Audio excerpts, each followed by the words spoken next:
After the apology, I realized something impossible while standing in a normal room. It was the kind of room you forget as soon as you leave it. Neutral walls, a chair that had been repaired more than replaced, a light that hummed when the air conditioner paused.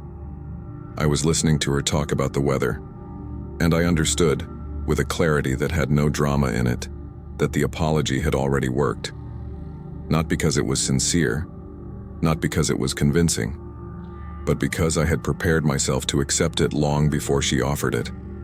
That was the realization. I had been ready. I did not know when that readiness had formed. I only knew it existed, and once I saw it, I could not unsee it. How could a person even end up here? I did not grow up weak.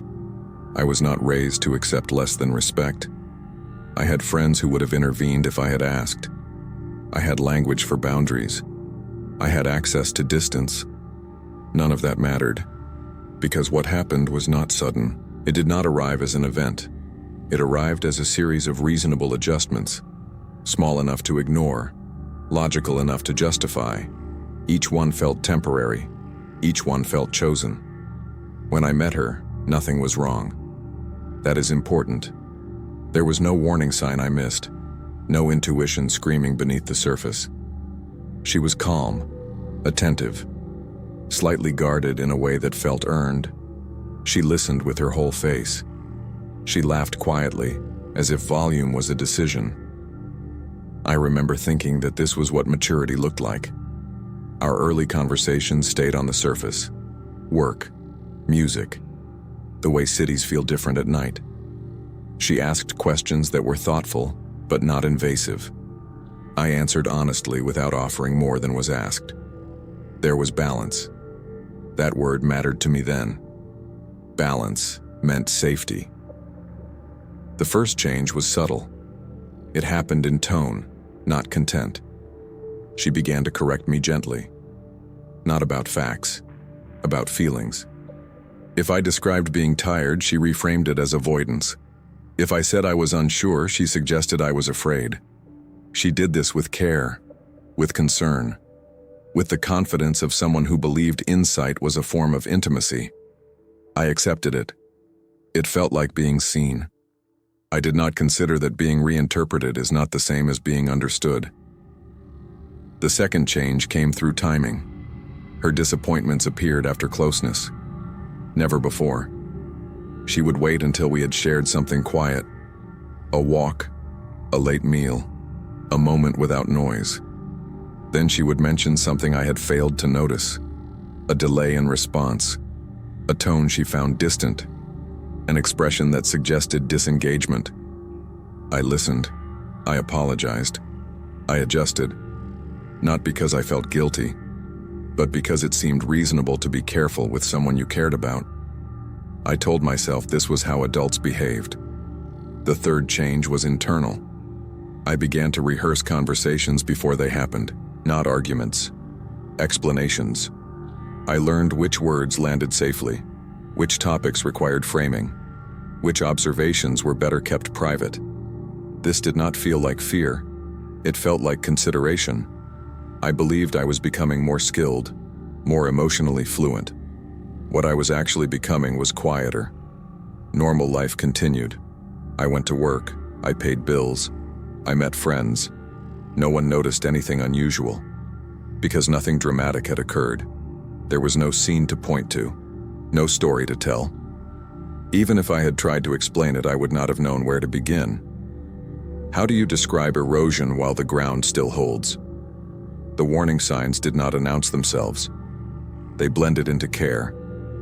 If I seemed distracted, she worried. If I needed space, she felt abandoned. If I expressed frustration, she felt attacked.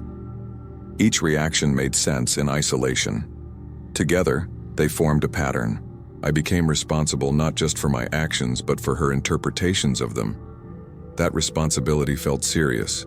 I treated it with respect. I tried to carry it well. I did not notice when it exceeded what one person could reasonably hold. The apology came after an argument that barely qualified as one. I had canceled a plan. I had done so early. I had explained why. She said it made her feel insignificant. I said that was not my intention. She said intention did not erase impact. I agreed. I apologized. Later, she apologized too. She said she overreacted. She said she was working on it. She said she appreciated my patience. I accepted the apology. But something shifted. I felt relief. Not reconciliation. Relief that the tension had ended. Relief that normality could resume. That relief stayed with me. It appeared again after the next apology, and the one after that. Each time I felt less anger and more gratitude. Gratitude that things had not escalated. Gratitude that she recognized her part. Gratitude that I did not have to make a decision. This is where I crossed a line I did not know existed. I began to prefer apologies to change. Because apologies restored calm, change required uncertainty. The midpoint arrived quietly. There was no argument, no raised voice, no betrayal. I was sitting alone, reading something unimportant. She was in the other room. I realized I was waiting. Not for her. For the next disruption. I was braced.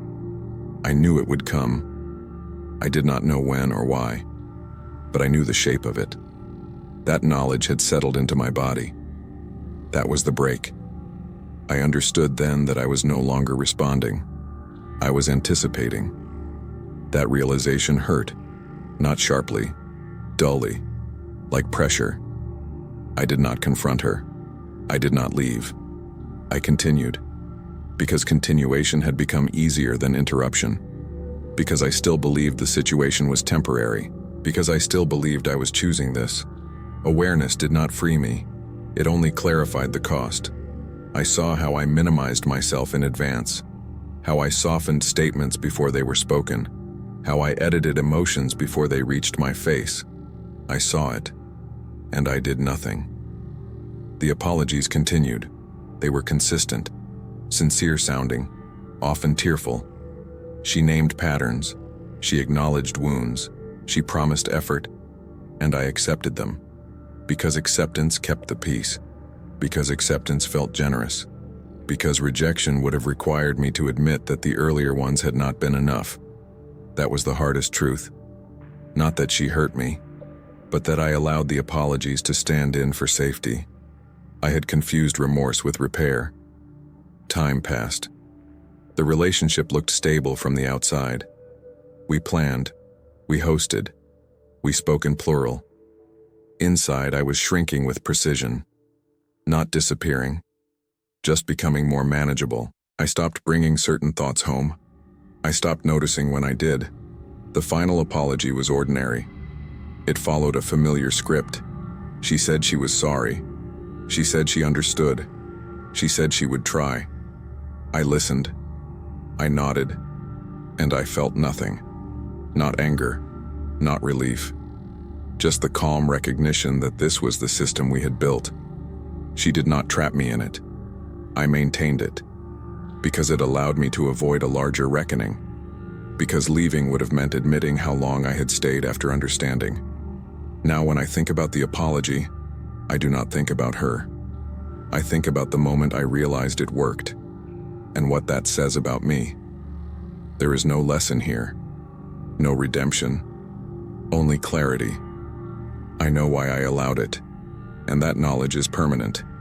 I live with it. If you stayed until the end, I appreciate you. Like the video and subscribe if you want to hear more stories like this.